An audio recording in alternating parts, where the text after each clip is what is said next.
నమస్కారం. Astro times వీక్షకులకు నా యొక్క నమస్కారములు.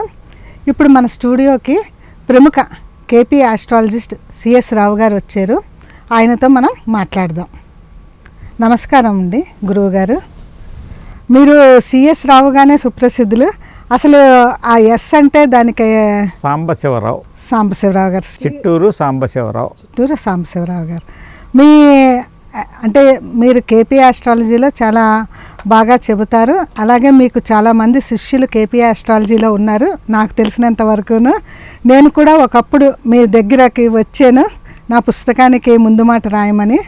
అలాగే నా ఎంఏ ఆస్ట్రాలజీలో వైవాకి మీరే నాకు వచ్చారు. దానివల్ల మీతో నాకు పరిచయం ఏర్పడిందండి. తర్వాత మీ ప్రయాణం అంటే కేపీ ఆస్ట్రాలజీలోని మీ ప్రయాణం ఏ విధంగా జరిగింది? ముందు మీ చిన్నప్పటి నుంచి ఈ ఆస్ట్రాలజీలో ఉన్నారా, లేదా మధ్యలో మీరు ఈ ఆస్ట్రాలజీలోకి వచ్చారా? నేను కేపీ ఆస్ట్రాలజర్ కింద పాపులర్ అయిపోయాను ఒక రకంగా ఈ ఊళ్ళో, హైదరాబాద్లో ముఖ్యంగా. మరి అది ఒక కారణం ఉంది. అసలు ఒరిజినల్గా నేను ఇప్పటికీను వేదిక ఆస్ట్రాలజీ, అసలు నా ఇంట్రెస్ట్ అదే. నేను ప్రారంభం వేదిక ఆస్ట్రాలజీనే చెప్తా. ఎందుకు కేపీ ఆస్ట్రాలజర్గా ప్రాముఖ్యం వచ్చేసింది, నన్ను కేపీ కింద ఎందుకు చూస్తున్నారు అని ఒక రకమైన ఇది వచ్చేసింది. ముఖ్యంగా నేను స్టార్ట్ చేసింది, నేను స్టేట్ బ్యాంక్ ఆఫ్ ఇండియాలో పనిచేసేవాడిని. చిన్నప్పటి నుంచి నాకు పెద్ద పరిచయం లేదు ఆస్ట్రాలజీ మీద. నేను కూడా పెద్ద నమ్మేవాడిని కాదు. మనం ఏదో కష్టపడి పని చేస్తాం, ఏది అవుతుంది అవంది ఏదో లేదు అని చెప్పేసి నడిపించేవాళ్ళం. అసలు ఎక్కువ చూసుకునేవాళ్ళం కాదు. ఎప్పుడన్నా వారఫలాలు చూసుకుని అవతల వారేసేవాళ్ళం పుస్తకాలు. 81లో ఈ బివి రామన్ అస్ట్రాలజికల్ మ్యాగజైన్స్ చదివేవాళ్ళం. మంత్లీ వారఫలాలు ఉండేవి, మంత్లీ రిజల్ట్స్ ఫోర్కాస్ట్ అని అదొకటి చదివి అప్పుడు రూపాయి ఎంతో ఉండేది పుస్తకం. ఒక పేజీ చదివేసి పడేసేవాళ్ళం. అది నేను పెద్ద పట్టించుకునేవాడిని కాదు, అది మర్చిపోయేవాడిని. అట్లా ఆ పుస్తకాలు చేరాయి. ఆ పుస్తకాలు చేరినాక ఒకరోజు నా నక్షత్రానికి చూస్తున్నాను, ఇవి చూస్తున్నాను, పక్క వాళ్ళది ఎట్లా ఉంది, మా పిల్లలు ఎట్లా ఉంది, తమ్ముళ్ళు ఎట్లా ఉంది, వాటి ఎట్లా చూస్తే ఈ 12 ఒకే రకంగా కనిపిస్తున్నాయి. ఏమిటి అసలు ఇందులో ఏమిటి 12 అని. సరే ఆ పుస్తకాలు కొన్ని చేరాయి ఎక్స్ట్రాలజీ మ్యాగజైన్. చేరినాక ముందు వెనక తిప్పుతుంటే ఆర్టికల్స్ కనిపించేవి. ఆర్టికల్ కనిపిస్తే నాకు అప్పటికే గ్రహాలు తెలుసు కానీ ఇవన్నీ జ్యోతిష్యం ఫండమెంటల్స్ రావు. అందులో బివి రామన్ ఫండమెంటల్స్ పుస్తకం అని ఉండేది. ఆ పుస్తకం తెప్పించేవాళ్ళం, బెంగళూరుని తెప్పించుకునేవాళ్ళం. ఆ పుస్తకాలు పోస్ట్లో పుస్తకం 8 రూపాయలు, పోస్టేజీ 4 రూపాయలు అట్లా బెంగళూరు నుంచి వచ్చేవి.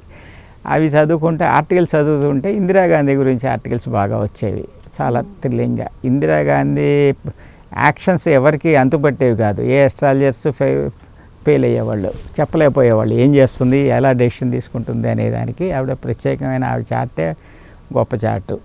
ఆ రకంగా ఇట్లా ఆర్టికల్ చదువుతుంటే ఒక 2 ఏళ్ళకి నాకు సబ్జెక్టుకు ఒక ప్రవేశం వచ్చింది. ఒక రాశి చార్టు చూసి ఆ పక్కన వాడు నవాంశ ఉంటుంది, ఆ నవాంశ నాకు తెలీదు. ఆ రాశి చార్ట్ చూసి అందులో గోచారం ఉంటుంది. ఆ అస్ట్రాలజీ మ్యాగజైన్లో ఈ నెల అంతా గోచారంలో గ్రహాలు ఎక్కడెక్కడ వస్తాయని ఆ రాశి చార్ట్ మీద గోచారం చూసి దశాభుక్తులు చూసి ప్రిడిక్షన్స్ చెప్పడం అన్నట్టుగా అలవాటైపోయింది.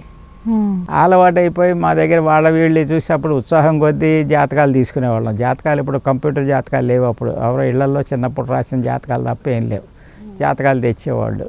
తెస్తుంటే రాశి పక్కన నవాంశ ఉండేది, దశాభుక్తులు, గోచారం, ఇవాళ గోచారం నా దగ్గర పుస్తకం ఉండేది, అస్ట్రాలజికల్ మ్యాగజైన్ ఆ నెలది. అవి చూసుకుంటే ఈ నవాంశ వదిలేసేవాడిని, మర్చిపోయేసి ఇవే చూసుకుని మాట్లాడుకుంటే ఎప్పుడు వాళ్ళకి చిన్న ప్రాబ్లమ్స్. అప్పుడు స్టాఫ్కి ఏముంటాయి బ్యాంకులో, మాకు ట్రాన్స్ఫర్ ఎప్పుడు వస్తుంది, ప్రమోషన్ ఎప్పుడు వస్తుంది, ఇవే తప్ప ఏమీ లేవు. అలా చూసుకుంటూ వెళ్ళిపోయేవాళ్ళం. అదే బాగుంది అంటుండేవాళ్ళు. తర్వాత స్టాఫ్ పెద్దవాళ్ళు అయినాక వాళ్ళ పిల్లలు పెళ్ళిళ్ళని అవన్నీ ఇవన్నీ ఇవే రకరకాలుగా వస్తే కొంచెం రష్ ఎక్కువ అయిపోయేది. ఇంటికి వచ్చేసేవాళ్ళు సాయంత్రానికి వేసి. ఎవరికి చెప్పొద్దురా బాబు, నేను చెప్పనురా నీకు అనేవాడిని, చెప్పననేవాడిని. ఏదో రహస్యంగా వచ్చేసేవాళ్ళు. అట్టా కూడా జనం వచ్చేసేవాళ్ళు. అప్పటికి అట్లా 10 ఏళ్ళు నడిపాను. 10 ఏళ్ళు రాసి గోచారం దశాభుక్తులు ఈ 3 చూసి చెప్పేసేవాడిని. ఆ చెప్పేస్తుంటే 10 సంవత్సరాల తర్వాత ఏమైందంటే నాకు ట్రాన్స్ఫర్ అయిపోయి నేను ఇల్లు దిల్సుకున్నారని ఇచ్చి చిక్కడపల్లి వెళ్ళాను. అక్కడ పుణ్యేశ్వరరావు అని ఉండేవాడు ఆయన, నాకు పెద్దవాడు. అప్పటికే ఆయన స్టేట్ బ్యాంక్ ఆఫ్ హైదరాబాద్లో రిటైర్ అయ్యాడు. నాకు పరిచయం లేదు ఆయనకి నాకు. ఎవరో చెప్పారు ఈ మంచి అస్ట్రాలజర్ అయినా స్టేట్ బ్యాంకులో ఉన్నాడంటే, ఆయన పెద్ద ఆయన ఇప్పుడు అనకూడదు కానీ ఆయన మా ఇంటికి వచ్చేసాడు నిజంగా. కానీ ఎవరికి వస్తున్నాడని చెప్పను, వచ్చేది చెప్పకూడదు, నాకే బాధేస్తుంది. నేను లేను ఇంట్లో, బలానా నేను అక్కడ ఉంటున్నాను కలవమనండి అన్నాడు. ఎవరో అనుకున్నారు, నేను వెళ్ళలా. మళ్ళా కబురు చేశాడు, ఎవరు ఎందుకు వస్తున్నారు ఇది అసలు పెద్ద ఆయన ఏంటి రావటం ఏంటని వెళ్తే నేను బ్యాంకులో ఆయన చెప్పాడు, నేను ఇట్ట కేపీ క్లాసులు నడుపుతున్నాను, జ్యోతిష్యం క్లాసులు అనేవాడు ఆయన కూడా, కేపీ అనేవాడు కాదు, జ్యోతిష్యం క్లాసులు నడుపుతున్నాను, సండే మీరు రండి అన్నాడు. నేను రానండి, నాకు టైం లేదు, నాకు అంత శ్రద్ధ లేదు, డిసిప్లిన్ లేదు, ఆదివారాల పూట నేను రానని లేదు మొదటి రోజు రండి అన్నాడు.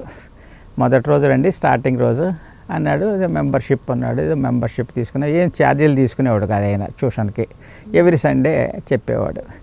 ఆ సండే నాడు వెళ్తే ఆయన ఇంట్రడక్షన్ చెప్పేసి అరగంటలో క్యాస్టింగ్ ఆఫ్ బర్త్ చార్ట్ అంటూ మొదలెట్టాడు. నాకు రాందే అది. నేనేదో చార్ట్ తీసుకొస్తే ప్రజలు ఇంట్లోంచి తెస్తున్నారు, చిన్నప్పుడు రాసిన చార్ట్ చూసేయటం చెప్పడం, చార్టింగ్ క్యాస్టింగ్ ఆఫ్ చార్ట్ అంటే ఈయన చెప్తున్నారు కదా అని చెప్పి నేర్చుకోవటం మొదలెట్టి అక్కడ అతుక్కుపోయా. ఆ కాస్టింగ్ ఆఫ్ చార్ట్ ఆయన స్టేట్ కేపీ చార్ట్ చెప్పేవాడు. ఇప్పుడు కేఎస్ కృష్ణమూర్తి గారు కూడా కాస్టింగ్ ఆఫ్ ది చార్ట్స్ అనేసి ఓ బుక్ రాశారు, అది మీరు చదివారా? ఎవరు? కేఎస్ కృష్ణమూర్తి గారు, మన ఒరిజినల్ ఫౌండర్. ఆయన 6 పుస్తకాలు ఉన్నాయి కదా. 6 పుస్తకాలు కాకుండా ఇదో పుస్తకం రాశారు. అది ఒక బుక్ ఉంది, విడిగా ఉంది. అది వాళ్ళు పిల్లలు రాసేవాళ్ళు, తర్వాత బిగినింగ్లో రాసేవాడు. అది రీడర్ 1, 2, 3, 6లో ఉన్నాయి, అవన్నీ ఉండేవి అన్నీ. వాటి మూలం మీదే మా పుణ్యేశ్వరరావు కూడా చెప్పేవాడు. ఆయన పుస్తకం తయారు చేశాడు, నోట్బుక్ అది. ఇట్లా క్లాసులు చెప్పాడు. అందులో కేపీకి వచ్చేసా. కేపీలో మాన్యువల్గా వేసుకునేవాళ్ళం.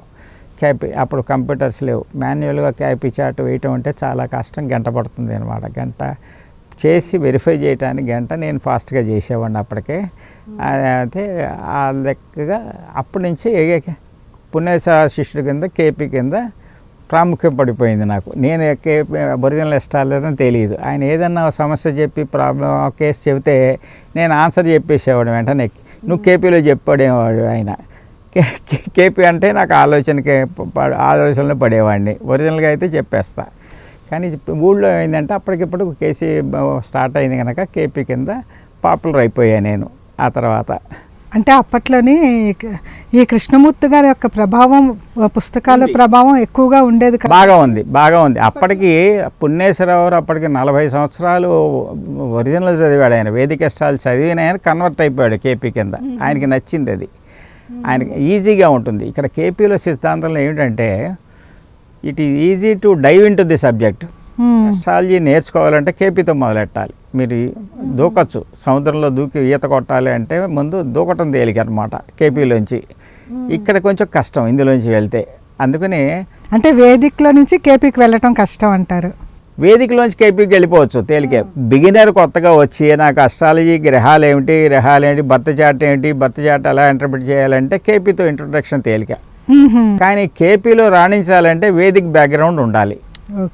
వేదిక్ బ్యాక్గ్రౌండ్ ఉన్నవాడు కేపీలో రాణిస్తాడు. ఓన్లీ కేపీ అంటే రాణించడు వాడు, నా లెక్క ప్రకారం. అది అంటే ఇప్పుడు ఒప్పుకోరు అందరూ.